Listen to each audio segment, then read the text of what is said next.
어제 광주 소재의 한 타이어 공장에서 큰 불이 나서 진화 중에 있다고 합니다. 오늘 아침에 뉴스를 제가 보지 못해서 다 이제 진화가 되었는지는 잘 못 들었습니다만, 다행히도 인명 피해가 크지 않아 진화만 되면 더 큰 손실은 일어나지 않을 것이라는 소식을 들었습니다. 어제부터 화재가 진압 중에 있는데, 어제 화재 진화가 진행될 무렵에 이번 대통령 선거 후보들이 광주를 방문하였다고 합니다. 한 후보는 5.18 묘역을 방문해서 참배하였는데, 그동안에 머리 위로 소방 헬기가 날아가는 것을 보았다 하지요. 작년 12월 3일 계엄의 밤에 국회의사당에 착륙했던 헬기가 그 순간 떠올랐다고 합니다. 그리고 1980년 5월에 광주 상공에 떠있던 그 무서운 헬기를 떠올렸다고 합니다. 자라보고 놀란 가슴 소뚜껑 보고 놀란다고, 소방 헬기는 전혀 해가 되지 않는 것이지만은 계엄군의 헬기는 무척이나 잔인하고 폭력적이기에 트라우마로 남을 수밖에 없었을 것입니다. 그럼에도 불구하고 이어진 연설의 내용이 참 인상 깊었습니다. 어릴 적 광주에 폭동이 일어나고 폭도들이 광주를 장악했다는 방송을 듣고 그대로 믿고 그렇게 살았는데, 훗날 알려진 광주의 참된 소식을 듣고 자신이 새로운 가치관으로 살 수 있게 되었노라고, 사회적으로 다시 태어나게 되었노라고 말하였습니다. 최근 여야를 막론하고 개헌 논의를 하면서 헌법 전문의 5.18 정신을 수록하자는 논의가 계속 이루어지는 것을 보게 됩니다. 올해 45주년을 맞이한 5.18 민주화운동이 우리에게 알려주는 5.18 정신이라는 것은 무엇일까요? 너도 나도 5.18 정신에 대해서 말하지만 누구도 이것이 무엇이다 명쾌하게 말하지는 않는 것 같습니다. 다만 모두가 공감하는 것은 있지요. 5.18 민주화운동 당시 침해받고 상처 입은 민주주의를 위해 힘없는 평범한 사람들이 분연히 일어났다는 것이고, 폭력적인 진압 사태 속에서 가까운 이웃뿐만이 아니라 생면부지의 사람들을 위해서 기꺼이 헌신하고 희생하던 이들이 있었다는 것입니다. 심지어 자신들에게 총구를 겨누었던 군인들을 향하여서도 자신들의 아들처럼, 자신들의 형제처럼 화해와 박애의 손길을 건넸다는 것입니다. 우리는 광주에 살고 있습니다. 그래서 오늘 이 나라에 살고 있는 그 누구들보다 5.18 정신에 대해서 깊이 숙고하고 논의해야 할 책임이 있는 사람들입니다. 더 이상 5.18 민주화 운동을 우리의 상처요, 트라우마로 여기지 않고 회복과 화해, 박애와 연대의 정신으로 삼아 더 나은 대한민국을 세우는데 공헌하기를 소망합니다. 비록 제가 많지 않은 나이지만 20여 년 넘게 지켜본 우리나라의 정치를 보면 너무나 실망스럽기 그지없습니다. 이제 더 이상 이념과 지역 간의 혐오와 갈등, 분열과 야합의 정치가 아니라 통합과 화해, 박애와 연대의 정치가 되기를 바랍니다. 나라를 위해서 늘 간절히 기도하는 것은 하나님께서 속히 그러한 날을 이 땅에 이루어 주시는 것입니다. 함께 기도하는 저와 여러분 되시기를 부탁드립니다. 오늘 본문은 예수님의 제자였던 가룟 유다가 예수님으로부터 자신이 배신할 것이라는 말씀을 듣고 그 자리를 떠난 뒤의 이야기입니다. 유다가 나간 후에 예수님은 돌연 자신이 지금 영광을 받았고 또 하나님께서도 영광을 받으셨다고 말씀하십니다. 이 말씀에서 중요한 의미를 가진 것, 지금이라는 단어입니다. 주님께서 말씀하시는 지금은 언제를 의미하는 것일까요? 그리고 예수님께서 말씀하시는 그 영광이라는 것은 무엇을 의미하는 것일까요? 주님이 말씀하신 지금은 요한복음에서 사도 요한이 계속해서 우리에게 강조하고 말하고 있는 그 예수님께서 기다리시던 때를 의미합니다. 요한복음 2장에서 예수님은 공생애를 시작하십니다. 그리고 그 시작은 가나의 혼례잔치에서 물을 포도주로 만드는 기적을 행하시는 것으로 시작되었죠. 그러나 엄밀히 말하자면 가나의 혼례잔치는 예수님의 공생애 사역이라 할 수는 없습니다. 왜냐하면 예수님께서 이 땅에 이루실 하나님의 뜻과는 명확하게 연관되는 것이 없었기 때문이지요. 그래서 예수님은 혼례잔치에 함께 참석해서 예수님께 포도주가 다 떨어졌다는 고충을 털어놓는, 그리고 어떻게든 해결해 달라고 부탁을 하는 어머니 마리아에게 이렇게 말씀하십니다. 요한복음 2장 4절 말씀. 예수께서 이르시되 여자여 나와 무슨 상관이 있나이까? 내 때가 아직 이르지 아니하였나이다. 아멘. 여기서 말씀하시는 예수님의 때라는 것은 분명 온 유대와 갈릴리, 사마리아와 더 나아가 예루살렘에 이르기까지 천국 복음을 전하시고 마침내 십자가에 달리시는 공생애의 시작을 말씀하시는 것이겠지요. 그리고 이윽고 예수님은 공생애 기간 첫 유월절을 맞이하셔 예루살렘 성전에 올라가서 당신이 이 땅에 오신 이유, 그리고 당신이 이 땅에서 해야 하는 것에 대해서 선지자적 선포를 하십니다. 2장 19절 말씀입니다. 예수께서 대답하여 이르시되 너희가 이 성전을 헐라 내가 사흘 동안에 일으키리라. 아멘.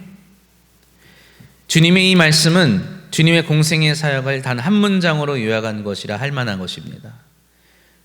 다시금 유월절을 맞이하시기 전까지 주님은 유대와 온 땅을 두루 다니시면서 병든 자, 귀신 들린 자를 고쳐주시고 죽은 자를 살리시고 천국 복음을 전하시며 죄인과 또 부족하고 연약한 사람들에게 하나님 나라에 대해서 복음을 전하시며 하나님 나라를 바라볼 수 있도록 표적을 두루 행하셨습니다. 다시금 유월절이 돌아와 예수님께서 예루살렘에 올라가셨을 때 예수님은 더 이상 무명의 갈릴리 청년이 아니었습니다. 다른 복음서에서 볼 수 있듯이 예수님이 예루살렘에 입성하실 때에 예루살렘 백성들은 종려나무 가지를 흔들며 다윗의 자손이여 우리를 구원하소서라며 환영할 정도로 예수님은 그 땅에서 가장 유명한 사람 중에 한 사람이 되었습니다. 예수님의 제자들은 이제 예수님이 이 나라의 새로운 지도자가 되어 나라를 구원하고 민족을 구원할 메시아로서의 사명을 완수할 것이라고 생각했습니다. 비단 예수님의 제자들 뿐이었을까요? 예수님을 따르던 많은 사람들, 그리고 예수님이 예루살렘에 입성하실 때 환영하였던 많은 사람들 역시 그러한 기대를 전혀 숨기지 않고 서로 이야기하였을 것입니다. 그런 와중에 12장 20절 이하에 유월절을 맞이해서 예루살렘에 헬라인 몇 명이 방문한다는 이야기가 나오지요.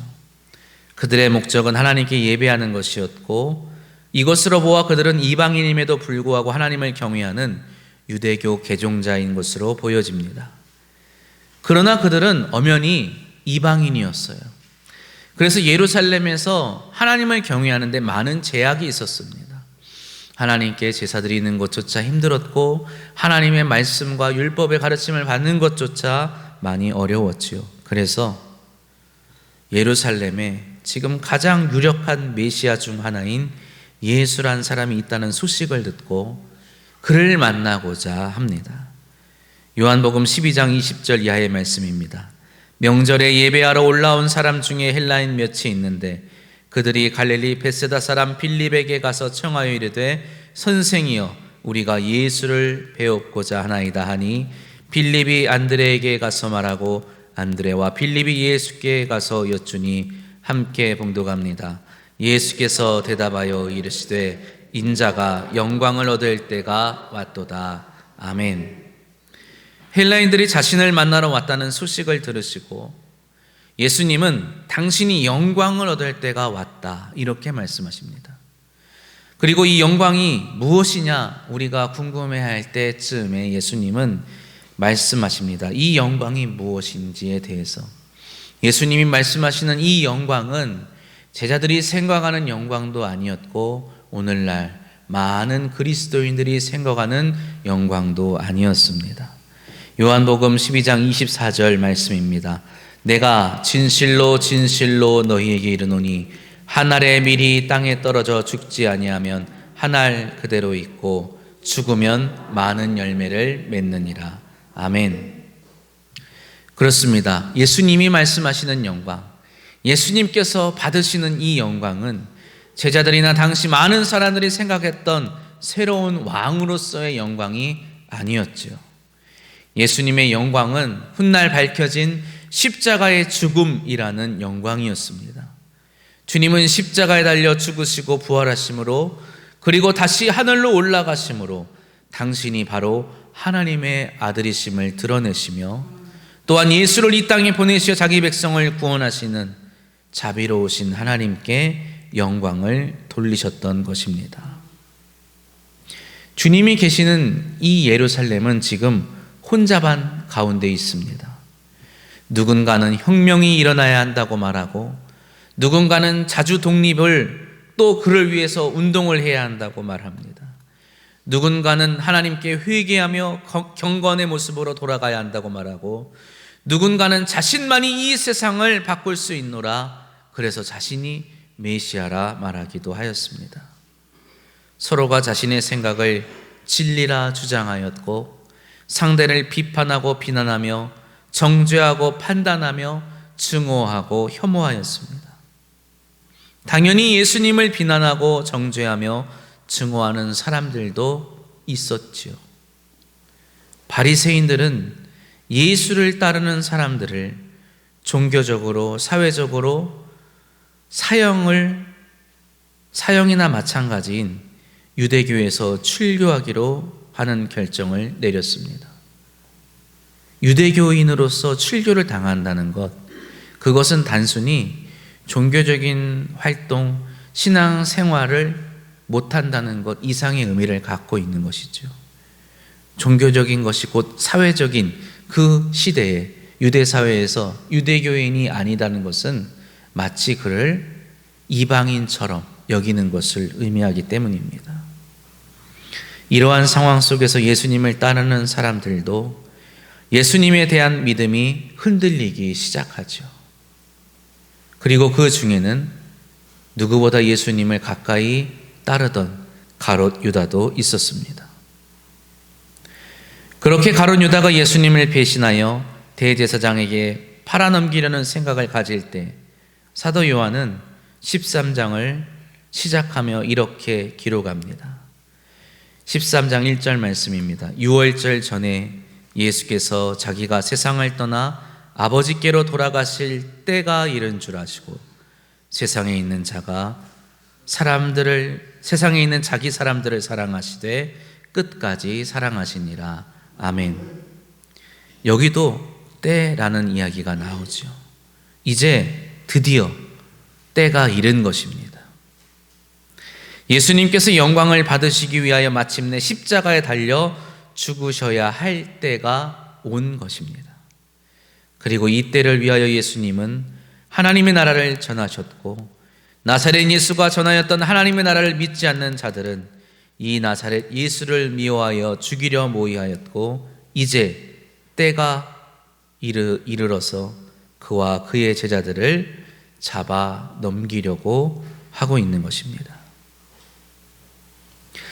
예수 그리스도는 십자가에 달려 죽으셨습니다.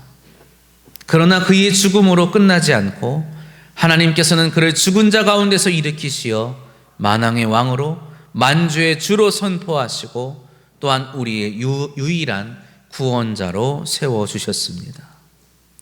그러나 십자가 사건 전에도 그리고 후에도 그 땅에는 예수님을 믿지 않는 사람들이 있었습니다.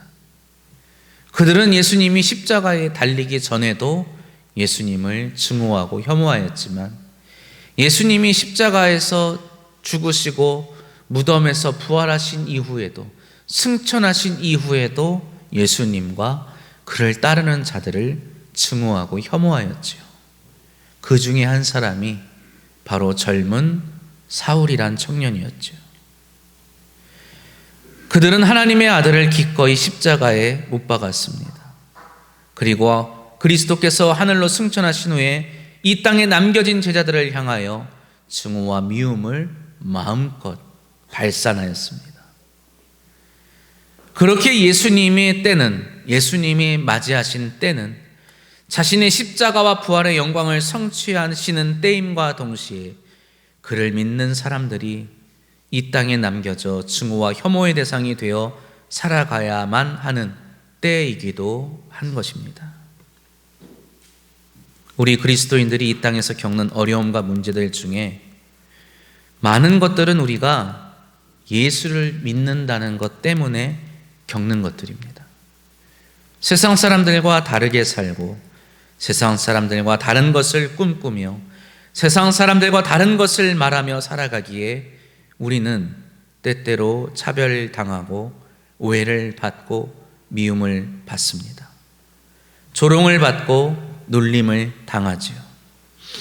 우리가 예수를 포기하면, 예수를 믿지 않으면 우리는 지금보다 덜 수치스럽고 덜 불편하고 덜 고통스러운 삶을 살 수도 있을 것입니다.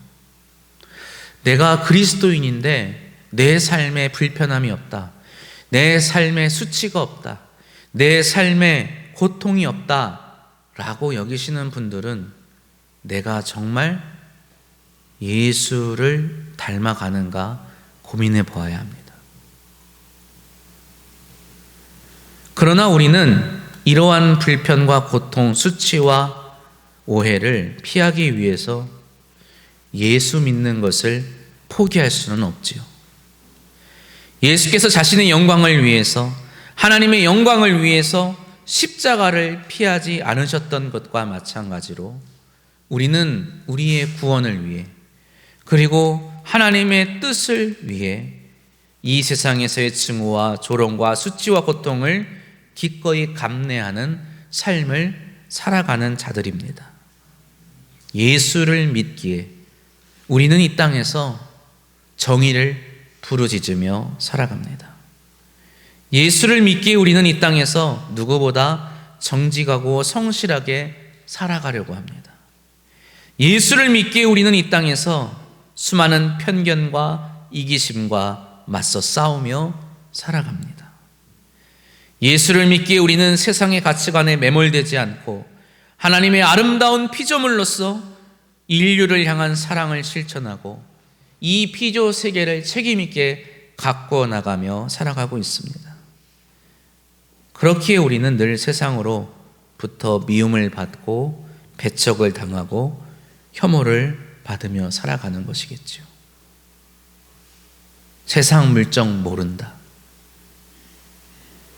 다른 사람에게 불편함을 준다, 왜 같이 협조하지 않느냐, 이런 소리를 늘 들을 수밖에 없는 것입니다. 사랑하는 성도 여러분, 그렇기 때문에 주님은 우리를 사랑해 주시는 것입니다. 주님의 사랑은 먼저 이 고난의 길을 걸어가야 하는 제자들을 긍휼히 여기시는 사랑입니다.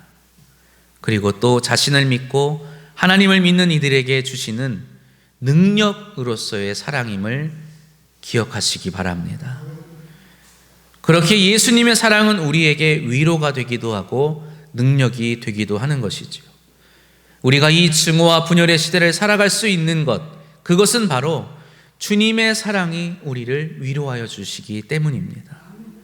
그러나 한편으로 이 시대를 살아가는 우리 또한 주님의 사랑을 가지고 주님의 사랑을 베풀며 살아가야 한다는 것을 기억하시기 바랍니다. 예수님이 떠난 뒤 슬픔과 두려움과 또 신앙의 위협에 직면한 제자들은 어떻게 살아갈 수 있었습니까? 예수를 믿는다는 것이 드러날 때마다 그들은 감옥에 가야 했고 잡혀야 했고 훗날에는 끌려가서 무서운 사자의 밥으로 던져지기까지 했다고 하죠. 그들은 어떻게 그러한 삶 가운데 예수를 믿을 수 있었을까요? 우리 안에 부어진 우리 안에 충만하게 부어진 그리스도의 사랑으로 그들은, 그리고 우리는 그리스도와의 신비로운 연합 안에 살아갈 수 있었던 것입니다. 요한복음은 이것을 포도나무와 가지의 관계로 묘사합니다. 하나님 아버지가 우리의 농부가 되시고 포도나무와 가지로 예수 안에 머무는 우리가 예수 안에, 그래서 하나님 안에 머물며 살게 되는 것이지요. 사랑이야말로 예수님께서 떠나가셨음에도 불구하고 우리가 오늘 이 자리에서 예수님과 함께 살아갈 수 있는 놀라운 신비입니다. 미워하고 혐오하고 차별하고 분열되어 이기심을 채우고 탐욕을 채우는 이 황폐한 시대에 부족하고 연약한 이들을 사랑하셔서 생명을 내어주신 그리스도의 사랑이 우리를 살아가게 하는 능력이 되심을 기억하시기 바랍니다. 주님의 사랑이 신비가 되어 우리를 위로하며 또 우리로 하여금 다른 이들을 하나님의 자녀의 은총으로 인도하게 하여 거룩하신 하나님의 뜻을 이루게 하심을 또한 믿으시기를 바랍니다. 서로 사랑하라. 이것은 새 계명입니다. 서로 사랑하라. 이것은 아주 오래전 율법으로부터 지금까지 우리에게 끊임없이 주어진 율법의 계명입니다. 이 시대, 이 때 하나님의 아들 예수 그리스도께서 우리를 위하여 사랑하시는데 끝까지 사랑하신, 자신의 생명까지 내어주신 그 사랑을 통해 그 어느 때보다도 하나님의 사랑이, 그리스도의 사랑이 우리에게 분명하게 계시되었음을 깨달으시기 바랍니다.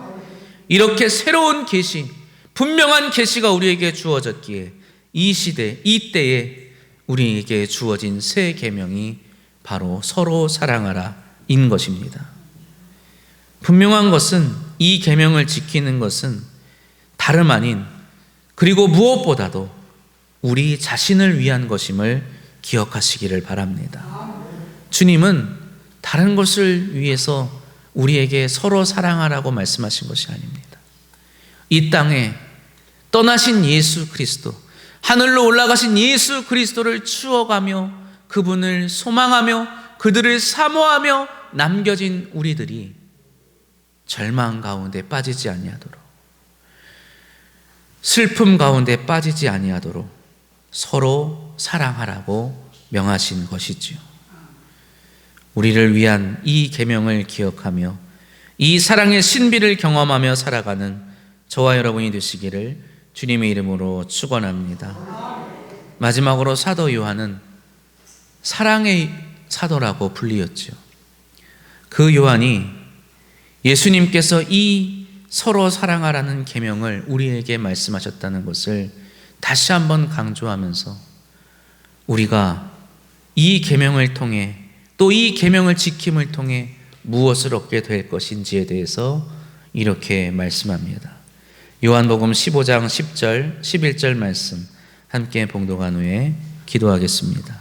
내가 아버지의 계명을 지켜 그의 사랑 안에 거하는 것 같이 너희도 내 계명을 지키면 내 사랑 안에 거하리라. 내가 이것을 너희에게 이름은 내 기쁨이 너희 안에 있어 너희 기쁨을 충만하게 하려 함이라. 아멘.